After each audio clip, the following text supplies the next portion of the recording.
Assalamualaikum warahmatullahi wabarakatuh. Kami dari kelompok 2 akan mempresentasikan hasil PT kelompok kami. Untuk itu, saya akan memperkenalkan anggota saya. Yang pertama, Aji Albir, Awang Widiantoro, dan nama saya sendiri, Antina Modesta Miru.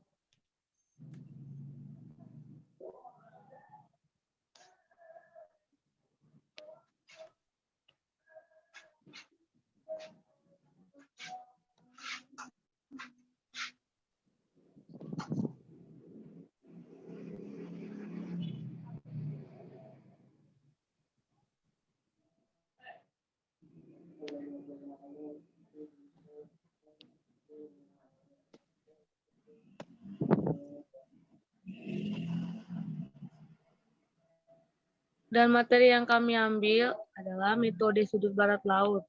Pengertian metode barat laut. Metode sudut barat laut sesuai dengan namanya. Metode sudut barat laut mengisi tabel awal transportasi dari sisi barat laut dengan kuantitas sebanyak-banyaknya. Pengisian dilakukan terus-menerus hingga semua sumber dihabiskan.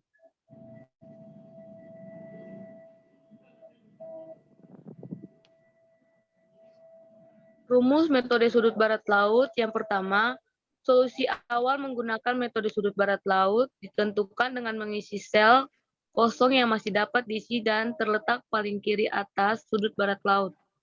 Dan yang kedua, jumlah yang dialokasikan pada sel kosong tersebut tidak boleh melebihi jumlah suplai pada sumber dan jumlah permintaan atau kebutuhan pada tujuan.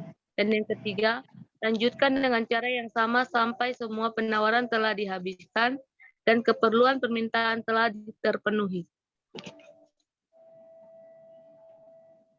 Baik, di sini ada soal. Di sini kelompok kami akan menyelesaikan mengenai tugas mata kuliah teknik riset operasional yang dimana soalnya yaitu 1. Alat-alat rumah tangga akan dikirimkan dari 4 distributor A, B, C, dan D ke 3 toko 1, 2, dan 3. Jumlah barang yang siap dikirim dari distributor A, B, C, dan D masing-masing adalah 300, 200, 600, dan 500 unit. Untuk kebutuhan toko 1, 2, dan 3 masing-masing 200, 1000, 400 unit. Ongkir dalam ribuan dari distributor ke toko tampak dalam tabel di bawah ini.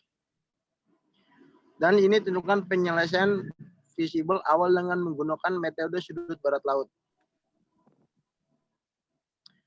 Dan di sini ada penyelesaiannya yaitu jumlah seluruh barang 300 ditambah 200 plus 600 plus 500 sama dengan 1.600 unit.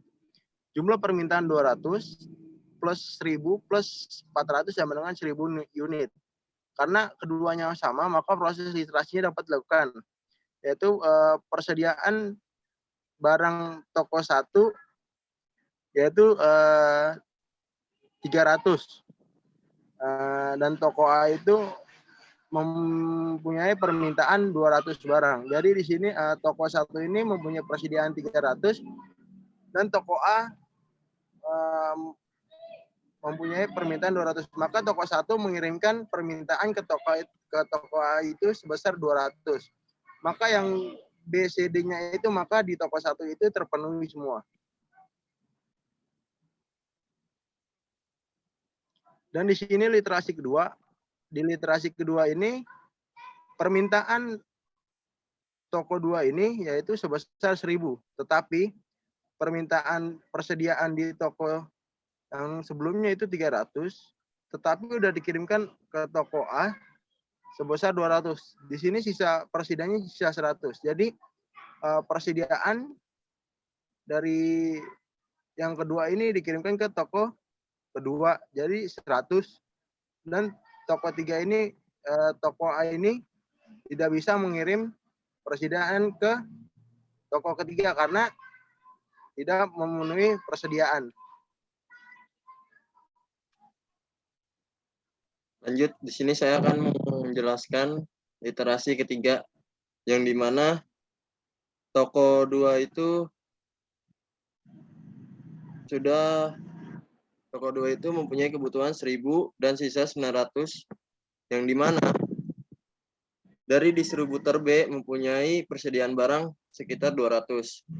Sedangkan toko 2 itu mempunyai kebutuhan atau permintaan sekitar 1000 barang, dan yang dikurang toko 2 sisa 900.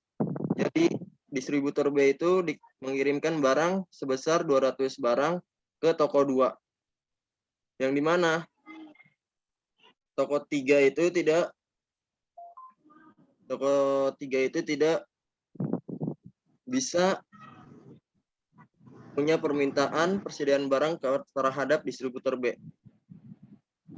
Untuk literasi keempat, toko 2 itu yang dimana sisa 700 barang. Toko 2 itu yang dimana sisa 700 permintaan atau kebutuhan barang. Dan di sini distributor C itu mempunyai persediaan barang sekitar 600. Dan distributor C itu mengirimkan barang ke toko 2 sebesar 600 unit. Jadi toko 3 itu tidak dapat mempunyai permintaan atau kebutuhan ke distributor C. Untuk ke literasi kelima, di mana 1000 persediaan toko 2 yang tadinya 1000 dikurang 100, dikurang 200, dikurang 600, sisa unit untuk kebutuhan toko 2. Dan di mana distributor D ini mempunyai persediaan barang sekitar 500. Untuk itu, distributor D itu mengirimkan barang ke toko 2 sebesar 100. Jadi di sini toko 2 sudah terpenuhi kebutuhannya, yaitu 1000. Untuk iterasi ke-6, di mana di sini yang belum atau tidak terpenuhi permintaannya yaitu toko 3, yang dimana toko 3 mempunyai permintaan atau kebutuhan sekitar 400 unit barang. Dan di sini distributor D itu yang tadinya 500 terus dikurang 100 karena dikirimkan ke toko 2.